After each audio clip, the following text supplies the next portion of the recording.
Welcome back, everybody. Cliff and Chandra here from Not Gospel Studios. Should we be moving the needle on classic beauty standards because for inclusiveness and inclusivity, are some of our beauty standards like objectively wrong? We've got guys like Jordan Peterson weighing in on whether people are attractive or not, and people just blowing the internet up with all this stuff.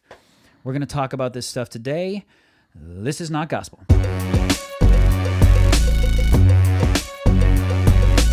We weren't even going to podcast this, by the way.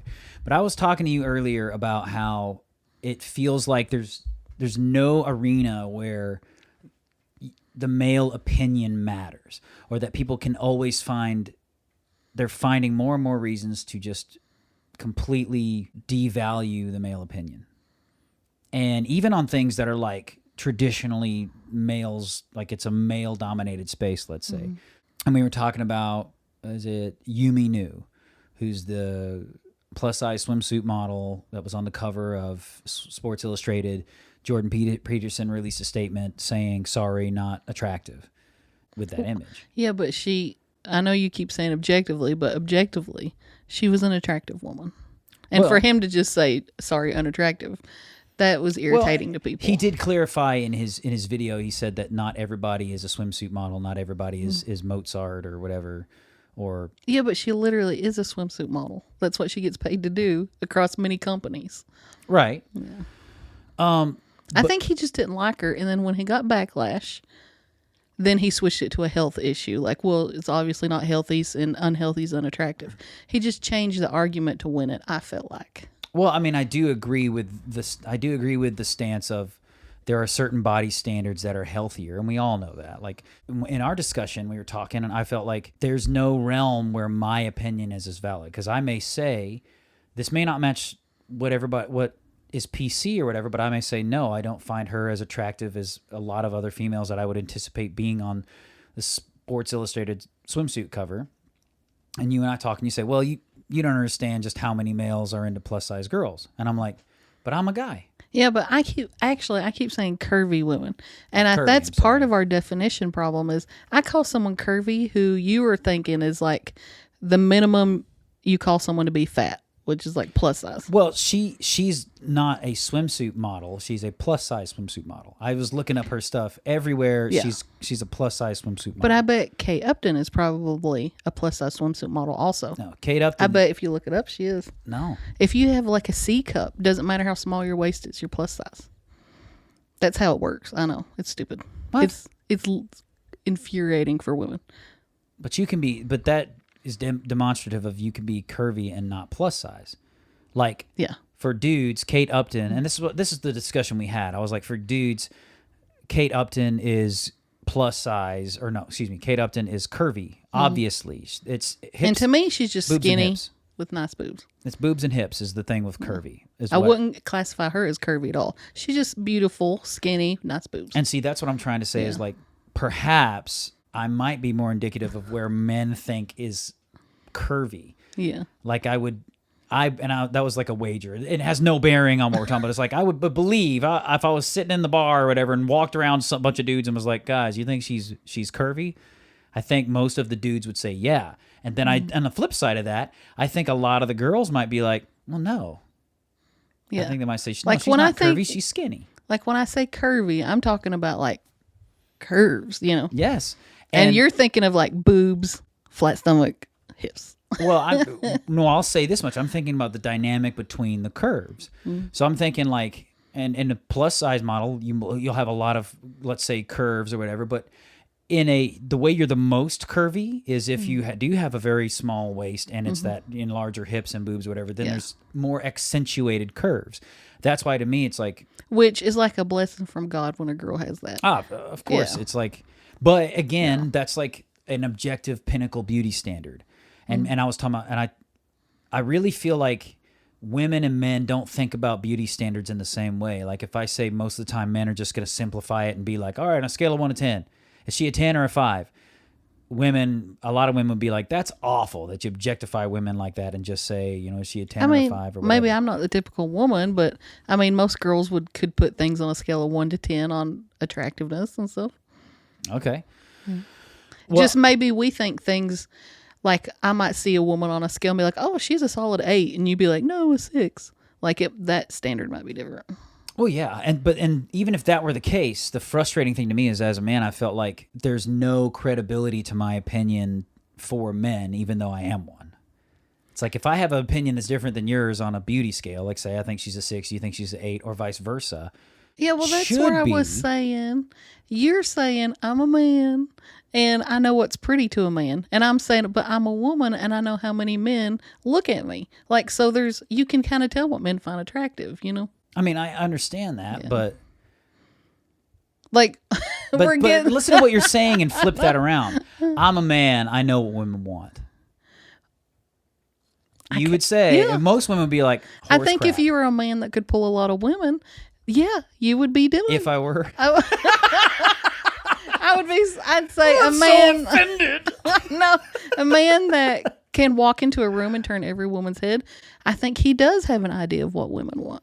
Yes, I would agree that you're right, but I would not think that he has. I don't think it makes sense to think he has an idea more of what women want over women themselves, who can literally tell you what they want.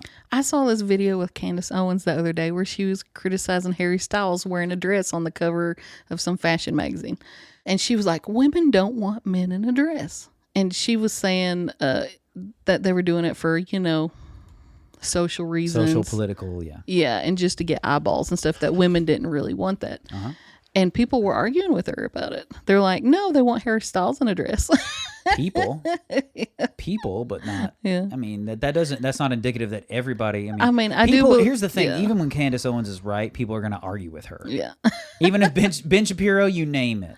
I would say not the average woman wants to see Harry Styles in a dress, but I do think there are some men that can carry off feminine looks, like Prince, like Harry Styles will wear pearls and stuff, that can be attractive to some women. I'm not saying lots of women. Well, and I don't think she's saying that can or cannot be attractive. She's saying that that's not the optimum. Yeah. It's like, do you want him in a dress, or would you rather see Harry Styles in X, Y, or Z? And it's although I was all against Harry Styles in a dress, but then I just remembered how attractive kilts can be.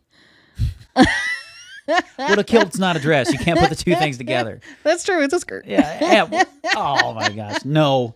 It has totally bigger meanings. Have you ever seen Braveheart? You see somebody in a kilt, that's like manliness. Yeah. Not a dress. A dress is like things I can't say on the podcast.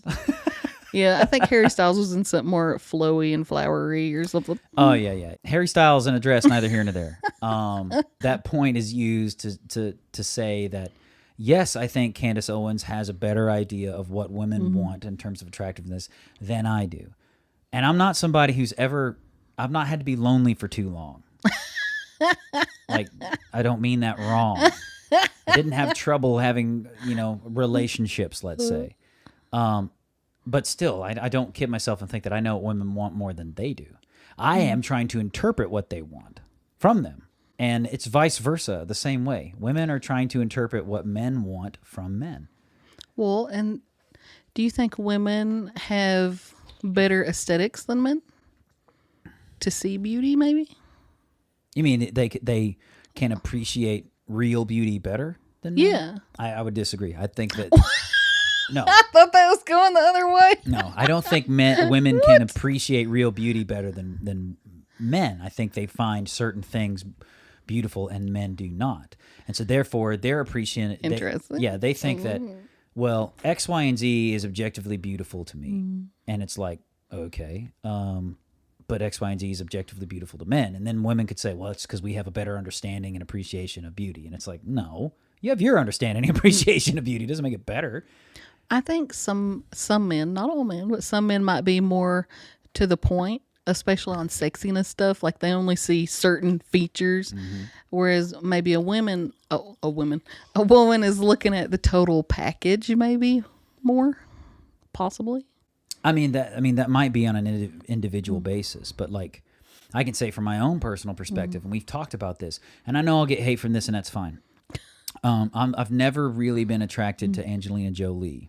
I'm not going to say she's ugly. I'm going to say in a lot of standards, she's objectively beautiful to certain people, but it doesn't mean she's attractive to me. Not even during her Tomb Raider phase.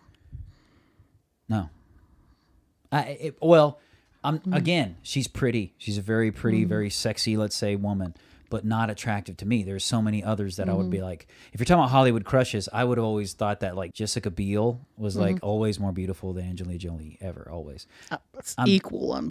But one just exudes more of a outward pushy sex appeal than the other. There's like, as a dude, there's no comparison. I'm like one and the other one is not even the, I hate to say this. Again, Angelina Jolie is a very pretty woman for sure. They're not in the same ballpark, like to me. Like it's apples to oranges. Like every part of me wants to just call you a liar. Because I feel like 22-year-old Clifton, Angelina Jolie walks in the room, you'd have been all over it. I'm saying I wouldn't be all over it as 22 years old or whatever. This is a weird conversation to have. I'm just going to say here. Oh my gosh. No, but again, it's the thing is there should be a place, if there's any realm in the planet where a dude's opinion should be valid, it should be on the Sports Illustrated models. It absolutely should be valid at that point. When I talk about objective beauty, for men and women, there are different standards, and I think it's because we are looking for different things subconsciously. Well, do you think it's lust? That's the difference. That maybe when I'm looking at that swimsuit model and I'm like, man, she's beautiful, I'm not looking at her in a lustful way, whereas maybe a man is. I think it's a lot. The part that I'm talking about, and there's a truth to what you're saying. Yes, men are looking for. Oftentimes, they're looking for some sort of lust, sexual desire type thing about a woman in a swimsuit or whatever. Like they're even supposed that's those feelings determine for men attractiveness, sex appeal in that respect. But I'm talking about more of a biological thing where men and women are looking for other things in terms of being appealing and attractive for mating. And on a subconscious level. Well, and I still think that would skew more plus size than you do, apparently. Well, and I'm not talking giant plus size. I'm not talking my weight. I'm talking like that's why I say a Kate 190, Upton, 200. That's type. What I'm saying. A Kate Upton, who's around the 130, is probably more objectively beautiful to a larger percentage of men probably than say Yumi Nu. And I'm not gonna. If she wants to out whatever her weight is, they're not the same weight. I'm just, you know what I'm saying. And the reason I say that is because Kate Upton, there's a level of physicality to Kate Upton's look while still having curves. There's nothing wrong. Her hips look like they can bear kids. You know what I'm saying? Like period. Like there's nothing wrong with that. She could obviously rear the kids and raise them and nurse them and all you want to call it. Like she's a full figured woman. You know, Kate Upton. I don't. Maybe I'm wrong in speaking for women here. Like, I feel like... It's so much nicer now than you were when we were talking the cameras off. No. But I feel like... maybe I shouldn't be speaking for all women here. But just me looking at her, I think she's a beautiful woman, no doubt. But on the thin size with nice breasts. But that's not a curvy woman. That's definitely not a plus size woman. And... not necessarily a man's basic standard either.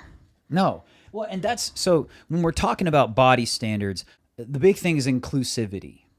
And that's one thing that Jordan Peterson was saying. He's like, I'm sorry, I'm not willing to sacrifice traditional classic beauty standards for just to be inclusive or inclusivity. Well, see, and you keep telling me I'm wrong, but I think more men like more curvy women than you seem to think men do.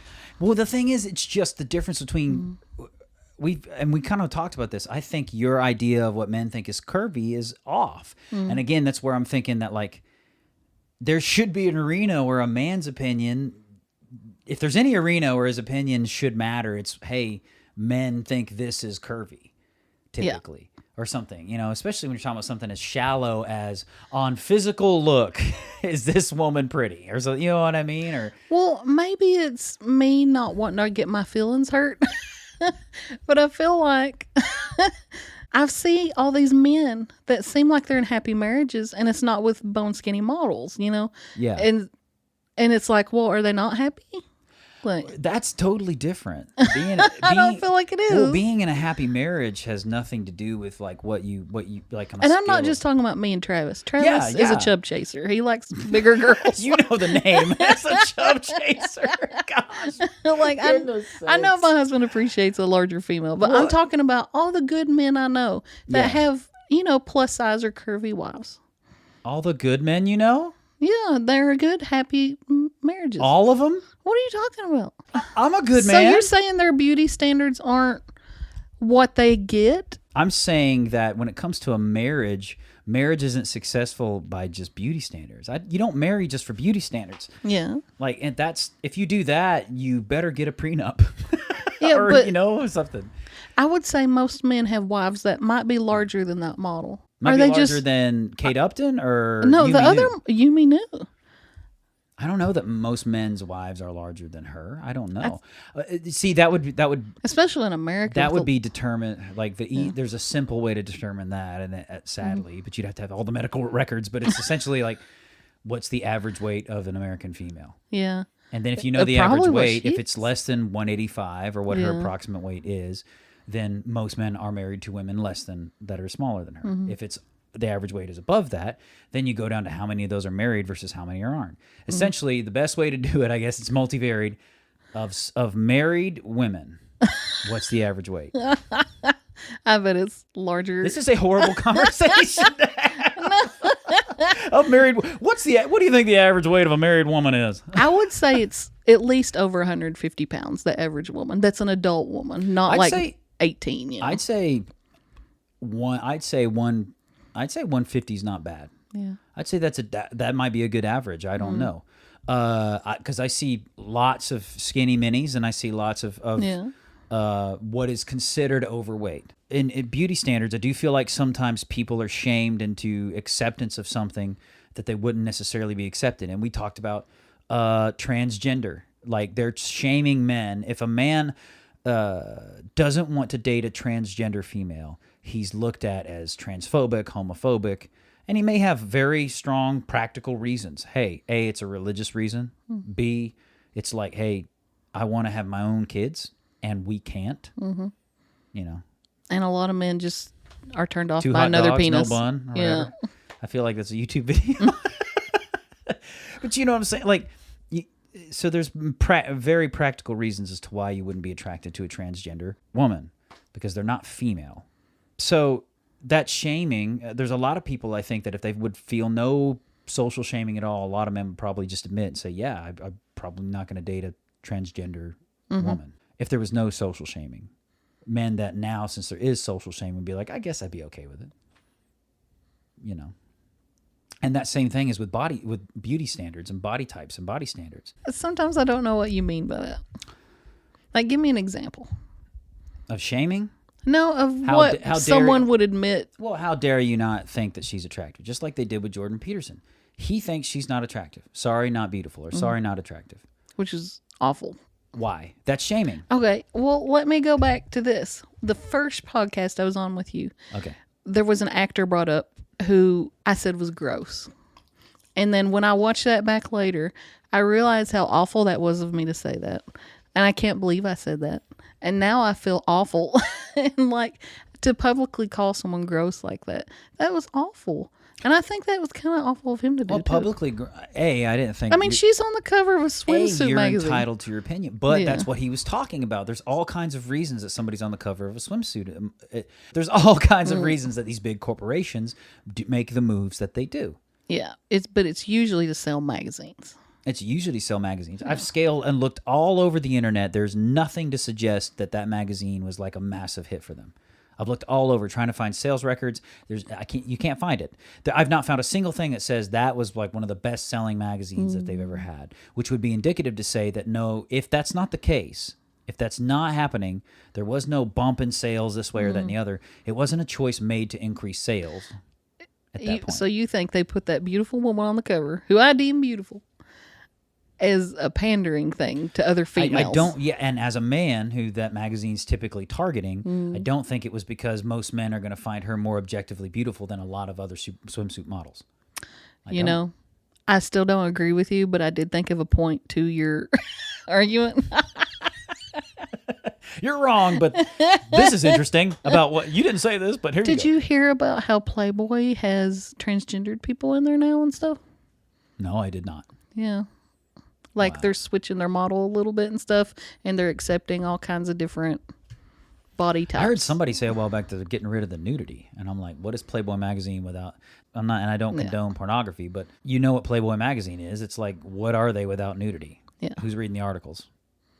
You know, but maybe that was a load of crap. I don't know, but I didn't know they were switching their model up to have like trans models and stuff like that. That's what I heard. I haven't seen it myself. We're hearing some things here, and we don't know if they're And true. why would they do that unless men wanted to see that? Because isn't their objective is to get men to buy their magazine? Like, do you think more men are more open to that than you know or would suspect? Let me go full conspiracy theory for a minute, which you may like. We've talked about often, like even with Tom McDonald songs and stuff, how the system's in place and it's designed to keep us divided, right? Mm-hmm.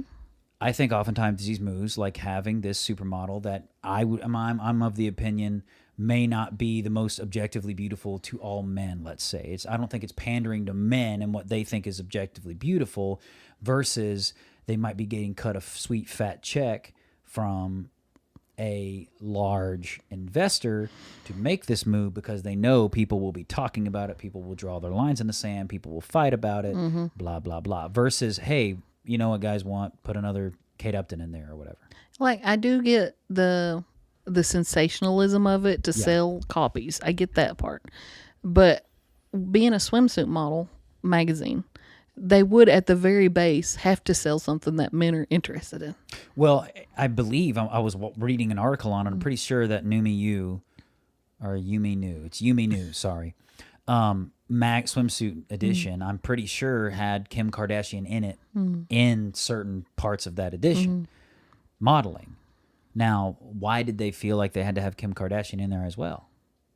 Could that not be? Because men liked it? Could that not be a move deliberately made that in case some women didn't want Yumi Nu, or not women, men weren't necessarily into Yumi Nu, they would be into Kim Kardashian, who is objectively more popular than Yumi Nu. Like, there's no comparison at that point. Way more people know who Kim Kardashian is and have her on a beauty scale than Yumi Nu because they don't know who she is. Yeah.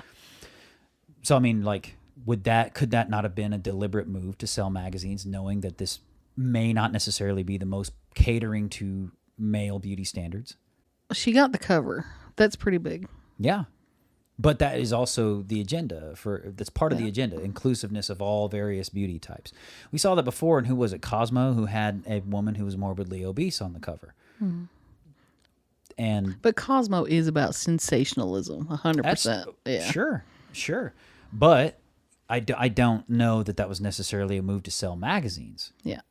Well, maybe not. Yeah. It seems like something kind of designed to, and even one of the articles said, because you have to think about not necessarily selling magazines anymore versus just making headlines. One of the articles that, and this is what he's talking about being used, I think. I think this is what Jordan Peterson is saying, like, does she not know that she's being used by this corporation? Because had they just had a plus-size section in there and she's in there, right?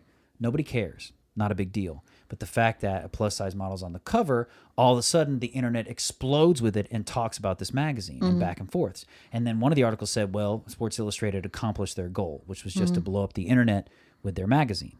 So, again, I would say it's not necessarily, that would be indicative. It's not necessarily about selling magazines to men who just love seeing Yumi Nu, even though I think she's pretty. She's a pretty woman. You don't think deserving of the cover of a swimsuit magazine? Well, I don't think...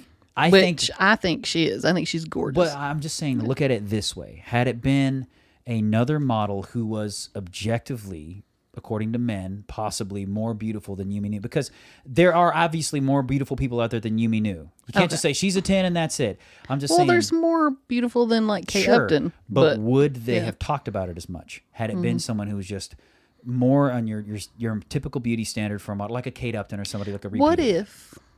your beauty, beauty standards do change over time. Well, hold on. I'm just saying, do you think they would have talked about it as much and it would have blown up the internet?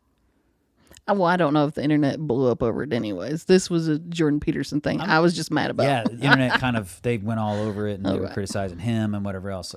So mission accomplished. I'm just saying, do you think if it had just been another Kate Upton or somebody else, like your more traditional swimsuit model, do you think it would have blown up like it did? And that, do you think, well, would we even be having a podcast about it? And so I think that might be a thing to think about. Sometimes they're not thinking about I get there's magazines. agendas. But, okay, do you think your standard could be out of touch a little bit? Because you grew up in a different era than a lot of the men that grow up now have grown up in. Like when you grew up, Kim Kardashian wasn't a thing. Gwyneth Paltrow was. Your beauty standard might be different than the average male now. It's possible, but I would say that my beauty standard would be closer to the average male now than the average woman now, because I am a male. And I would think that when you look at the only two men women still know what's sexy, though. And men know what's sexy. How can we say? I mean, you know what's sexy to you. Right, and you know what's sexy to you. Yes. So, again, that's what I'm saying. Like, the only thing that divides us on that topic is one's male, one's female. We both think we know what's sexy. The next move is going to be putting a trans supermodel on the cover of Sports Illustrated. Now, I could be pulling this out my butthole. And they may already have. I don't know if it was the cover, but I thought they did put, there was one in the cover, like in the magazine. Right. I might be wrong. And so if they were to put a trans model on the cover, even if she looked, and here's the thing, people will be like, whoa, what are you talking about? You think this trans model looks way more like the Kate Upton you're talking about this whole time in the thing. If they were to put a trans model on there that had the same body type style of Kate Upton, let's say, I would believe it's not because objective beauty is one thing, but I would believe it's exploitation of the situation. Well, let's put a trans model on there because we know we'll explode the internet. Thank you guys so much for watching this episode of the Not Gospel Podcast. Don't forget to like, share, comment, and subscribe if you're watching on YouTube or all the other things. Let us know what you think about this stuff. Write it in the comments. Keep the comments family friendly if you can. We appreciate it. Don't spam. Just let us know your opinions and your views. Continue to support quality, independent content. Hit the notification bell to keep up with all new Not Gospel Studios content. And as always, keep being awesome, because that's how God made you.